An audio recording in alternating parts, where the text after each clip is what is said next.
A billionaire for 3 years, for the guy that owns First Trust Bank for 2 years. I've been with the same family for 8 years. Now I represent, not only represent, but I am the sales manager for Tall Girl Limousines for 2 years. Who's been a motivating force in your life, man? If you have looked back and you say, man, you know, this person really motivated, and then tell me what they did. You can just talk. Everybody has some kind of motivation. Everybody has some kind of self-esteem. The level of that is what makes you different. How much you use of that. And for me, nothing motivates me more in this world than my mother and my father. Because being the first generation with a little degree, being the first generation to make over $100,000, being the first generation of a business owner, being the first generation successful businessman, I give all that credit to my mother and my father, which both are still alive, but always remembering where they come from and always taking from where they come from to the limit. The biggest change a mother can do for a son is put him on the right track. At 15 years old, my mother understood that if I didn't get out of Harlem, I was on the wrong track. The streets will do that to you when you don't have a lot of family, a lot of educated family, a lot of family to take you and pull you out. My mother did the best she could. We have so many people that need to go back to the ghettos and help that one kid like me. Come out of it. There it is. That's where my heart goes. You know, it's a shame that we don't have our own real, you know, people coming out and letting the world know that we are struggling like everybody else, but we are being successful also. We overcome it first. Exactly. We always do. So I'm proud to be a Puerto Rican today and every day of my life. It's not always about money. A lot of it is about time. To let these kids see that just because they are where they are doesn't mean they can't go where we are.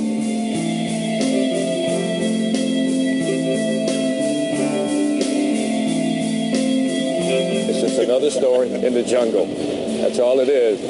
This is what they call a New York Rican. New York Rican. This is what they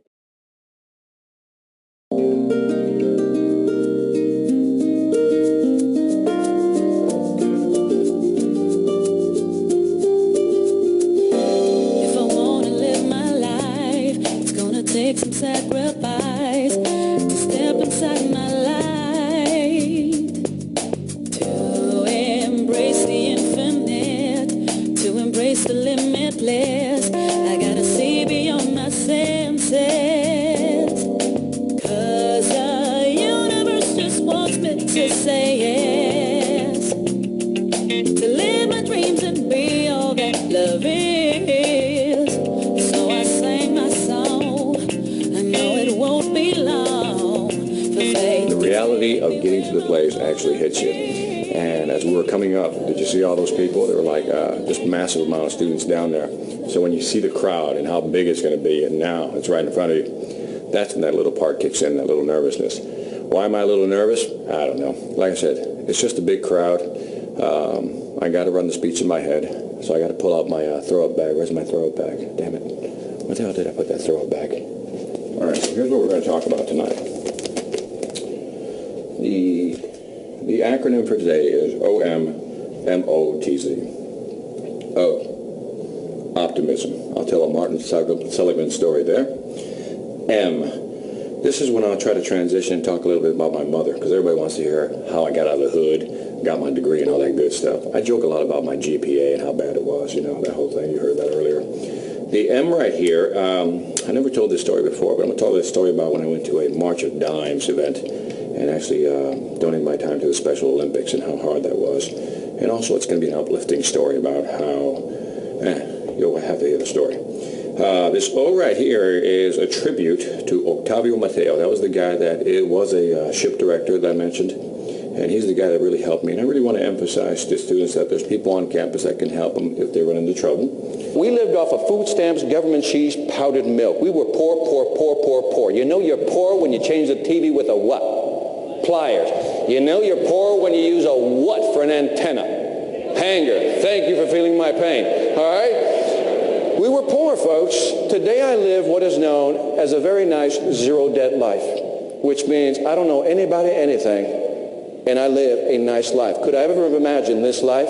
Absolutely not. But when I look back at all the different people in my life who came in and out, who helped me, this is why I do what I do. Because I want you to be successful. I want you to go out and make your money.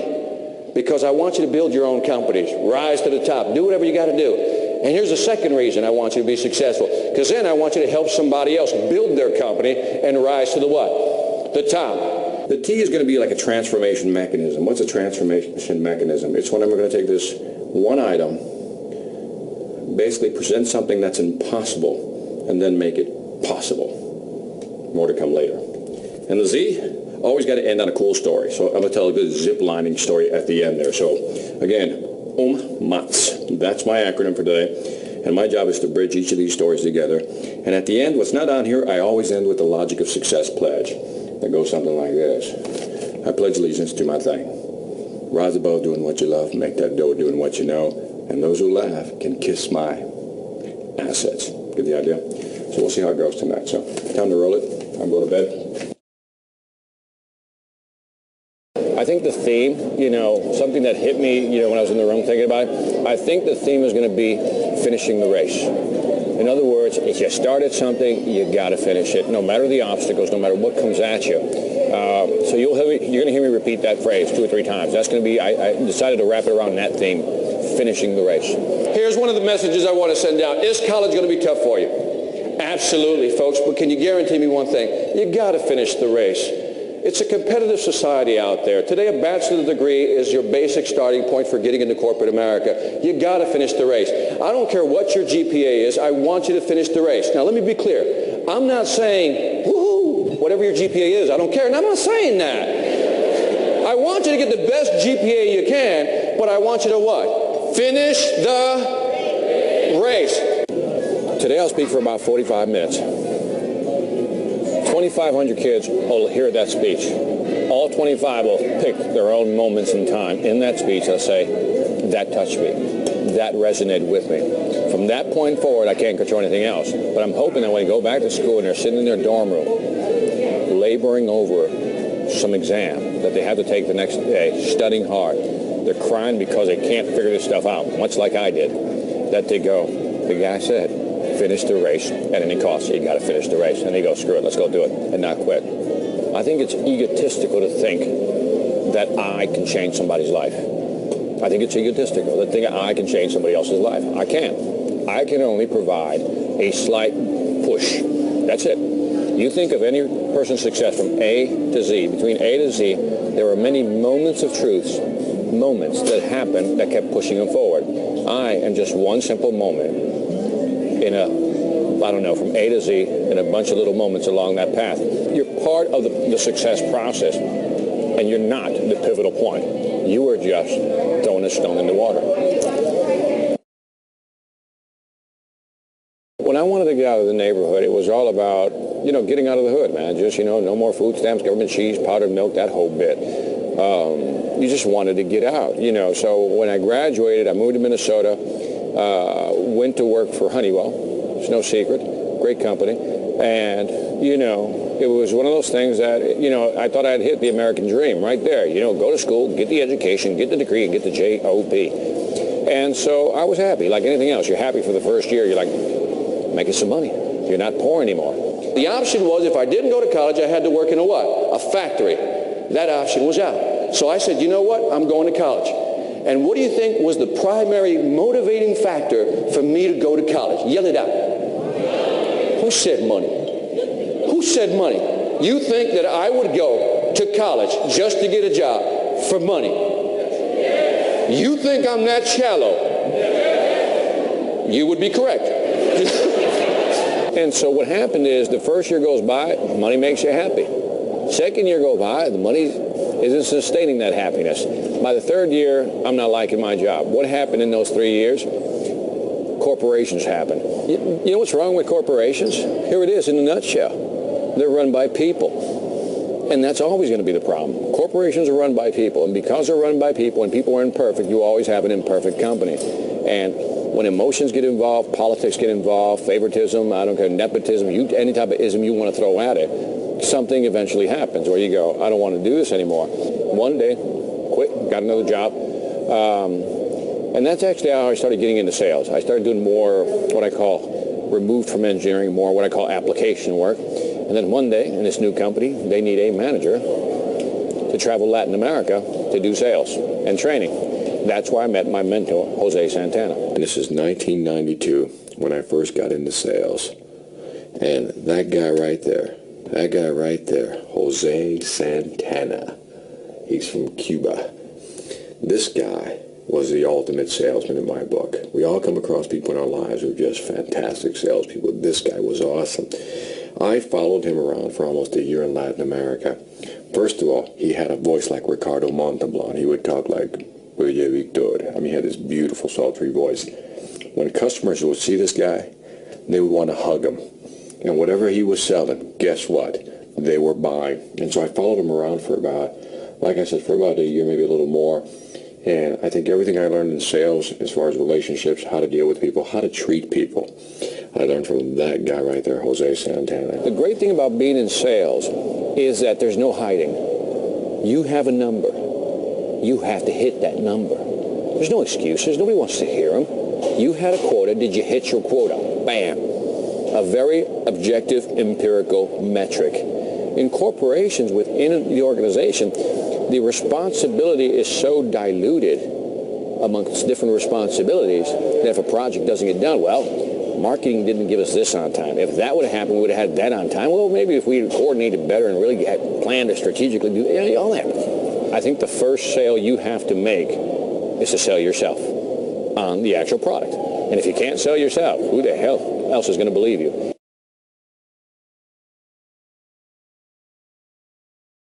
I think what happened was this quiet discontent started to build. And it was one of those things where, I think it was around 37, I'm going to say, could be 38, 37, 38, I started getting that quiet discontent. What do I mean by that? It's one of those, I was about to hit 40, and all the things I thought about doing, said I wanted to do, I hadn't done any of them. My wife says, I've gone ahead and set up a zip lining tour. Now, who knows by a show of hands clap what zip lining is? Wow. If you don't know what zip lining is, here's a visual. Tree, wire. Zzz. You get the idea? All right. Now, I've been married 20 years. Thank you. 4 different women, add up the years. Who cares? Doesn't matter. And so we had a little money in the bank. And it was time to roll the dice. You know, if not now, when? So one day, it was May 9th, 2001, 3:48 p.m. when I made the phone call. How do I know the time? Because I called him on my cell phone. I called the chairman of the company, says, I'm done. And at that time, this is in the book, you know, my base salary was $250,000. I had 110,000 shares of stock. The guy's like, you're going to what? The next day, I get up, got the shorts on in Miami, got the T-shirt on, baseball cap, got the sandals on. And so I'm walking to McDonald's. I don't have my cell phone with me, which was the weirdest feeling because who was going to call me? And then something happened, what I call a small Zen moment. I saw a can, and I started kicking the can. And it was that moment I realized, when was the last time I just walked down the street with no cares in the world and kicked a freaking can? And I can't remember that. If you think back, maybe when I was a kid. At that very moment, I realized I had no worries. Even if it was only for that moment, I was kicking a can down the street and I was perfectly freaking happy. I know that will make no sense to whoever hears this, but I really don't give a shit. I'm telling you, it was the greatest moment. I said I was kicking a can. It was kind of casual. And, you know, it hits you like, wow, I broke free. And then a new feeling kicks in. Pure horror. Because now the reality hits you. Like, you know how you get this euphoria? I quit, you bastard. See ya, type of thing. And then, man, what happens is like, oh, shit, what did I do? So my wife, after 20 years of marriage, you would think that she knows me well enough. And my wife knows that I'm afraid of heights. Yeah, you see the problem, right? Because she made it sound like it was going to be 2 small trees, like, you know, little oak trees. She goes, this is not a big deal, right? But we got to Belize, and guess what? These are over 100-foot trees. And I'm looking up, and I'm seeing these people, like, in the canopy, right up there, all the way, you know, and I'm looking at this going, no way am I going up there. And then my little girl, the great one, looks up at me with those beautiful big eyes and says that one word that would melt any father's heart. What is that? No. She goes, sissy, right? You don't know my girl. I raised her hard, right? So my girl says, sissy. Now, when your girl calls you a sissy, it's time to man up.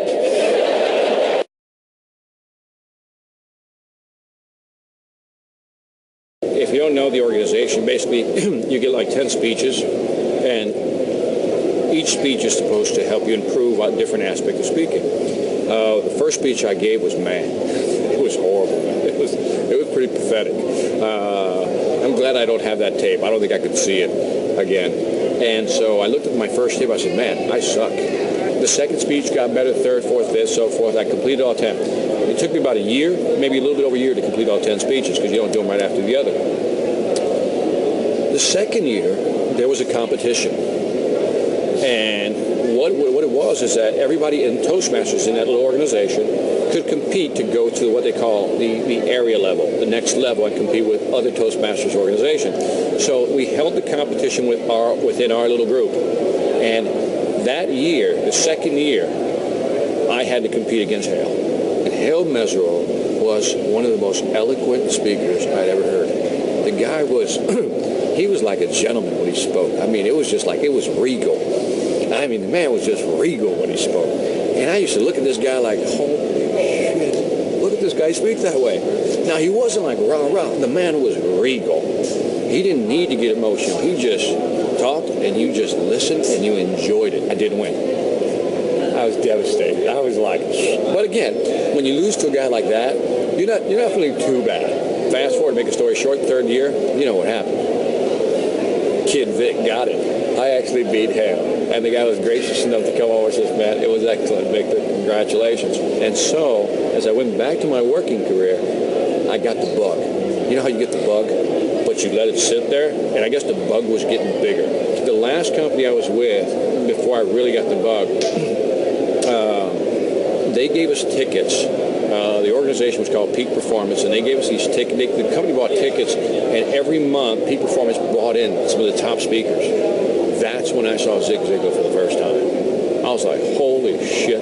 So I put on the gear, put all kinds of harness on you, right? You get all ready for it. And then what happened, we had to climb up the side of the hill to get to the first platform. Get to the first platform, and there we are. What you do, listen carefully, pay attention. What you do is you got to put the pulley system on the wire, and you got to hold it with your left hand, right? Now, the wire's going that way. They give you a special glove with a piece of rawhide, like leather, right there. They say that's your braking system.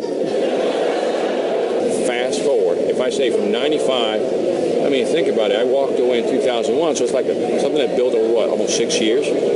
By the time it built up, and I said, what am I going to do? I said, man, it's too late to open up a nightclub. Definitely don't want to be in a band anymore.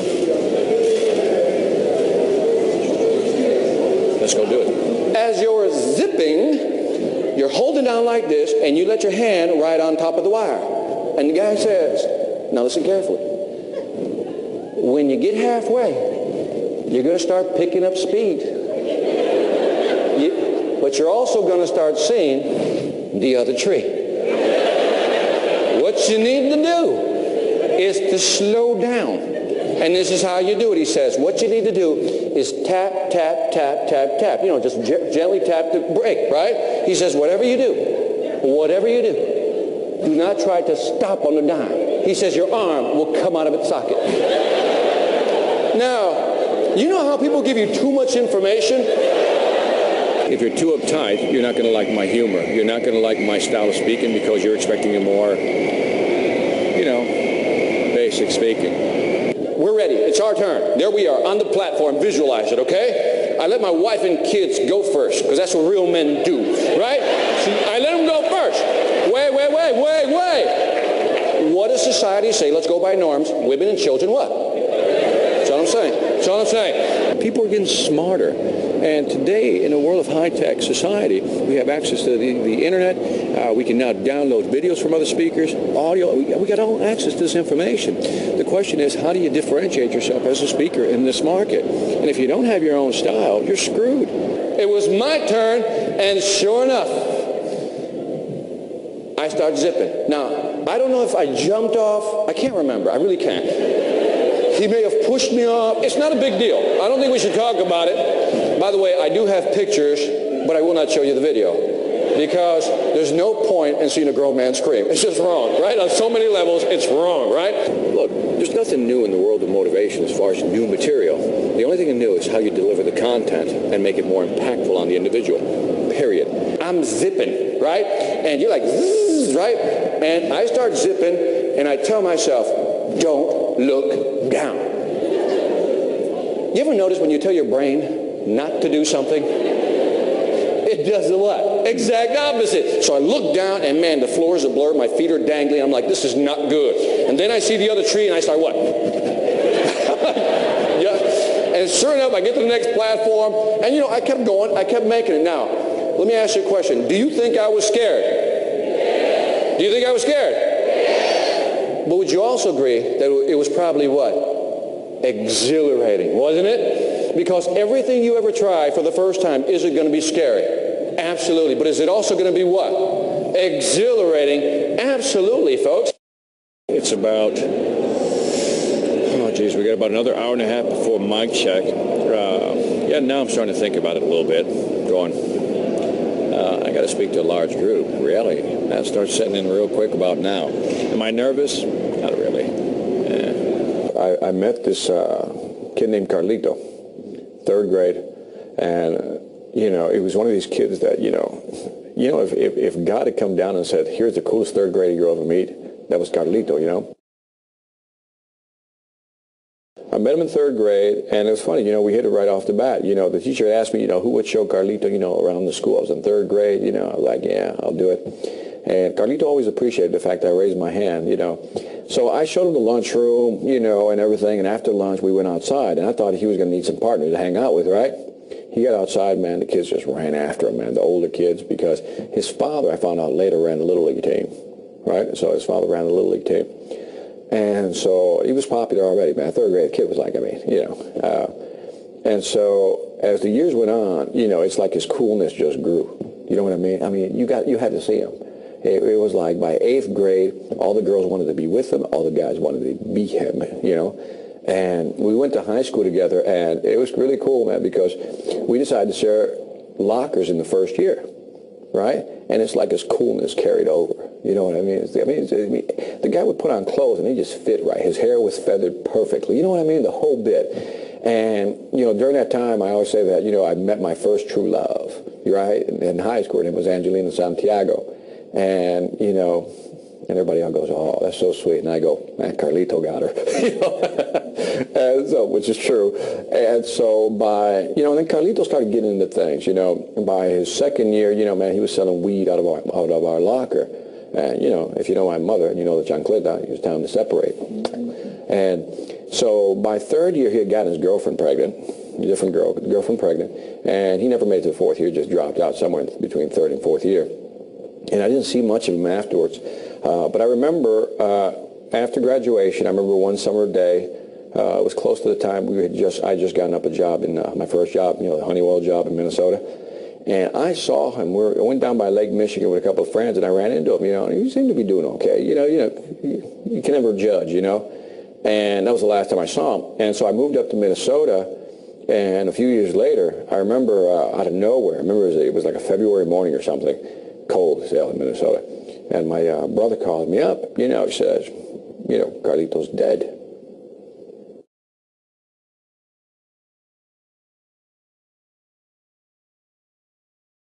And I remember walking outside. I mean, I still remember the day. I walked outside. It was cold. It was snowing out. You know, it had snowed outside. It was cold. I had a T-shirt on, and I just, you know, couldn't feel anything.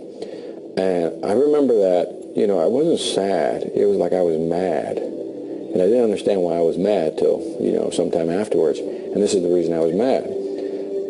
From third grade on, I'd always idolized Carlito. I always wanted to be Carlito. It's like I put him on this pedestal. I always compared myself to Carlito, and I always found myself wanting. You know what I mean? I was never good enough. And that was the day that I accepted the fact that I will never idolize another person again. Because when we do that, what do we do to ourselves? We undermine ourselves, don't we? You know, I'm too fat, I'm too skinny, I'm too short, I'm too tall.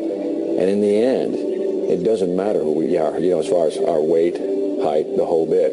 And so I've learned that from that day on, I will never compare myself to somebody else. And I suggest to you guys, and I always tell this to the youngins, stop comparing yourself to other people. Stop trying to be somebody else that you're not. You are who you are. You're perfectly imperfect. Just accept that as being a fact. And I think people relate to that because I think everybody in the audience has a Carlito in their life. They go, yeah, I know somebody just like that.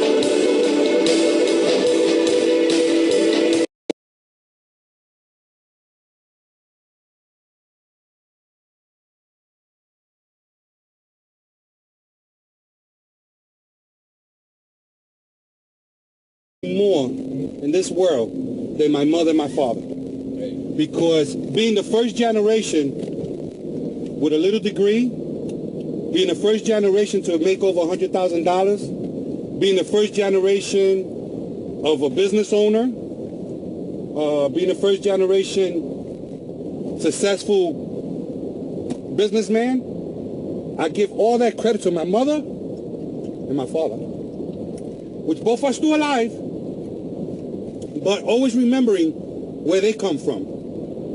And always taking a billionaire for 3 years, for the guy that owns First Trust Bank for 2 years. I've been with the same family for 8 years. Now I represent, not only represent, but I am the sales manager for Tall Girl Limousines for 2 years. Who's been a motivating force in your life, man? If you have looked back and you say, man, you know, this person really motivated, and then tell me what they did. You can just talk. Everybody has some kind of motivation. Everybody has some kind of self-esteem. The level of that is what makes you different. Where, how much you use of that. And for me, nothing motivates me. It's not always about money. A lot of it is about time. To let these kids see that just because they are where they are doesn't mean they can't go where we are.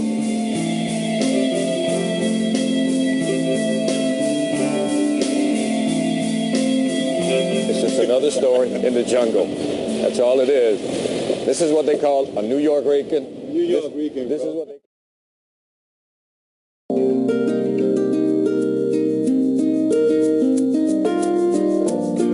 From where they come from to the limit. The biggest change a mother can do for a son is put him on the right track. At 15 years old, my mother understood that if I didn't get out of Harlem, I was on the wrong track. The streets will do that to you when you don't have a lot of family, a lot of educated family, a lot of family to take you and pull you out. My mother did the best she could. We have so many people that need to go back to the ghettos and help that one kid like me. Come out of it. There it is. That's where my heart goes. It's a shame that we don't have our own real, people coming out and letting the world know that we are struggling like everybody else, but we are being successful also. We overcome it first. Exactly. So I'm proud to be a Puerto Rican today and every day of my life.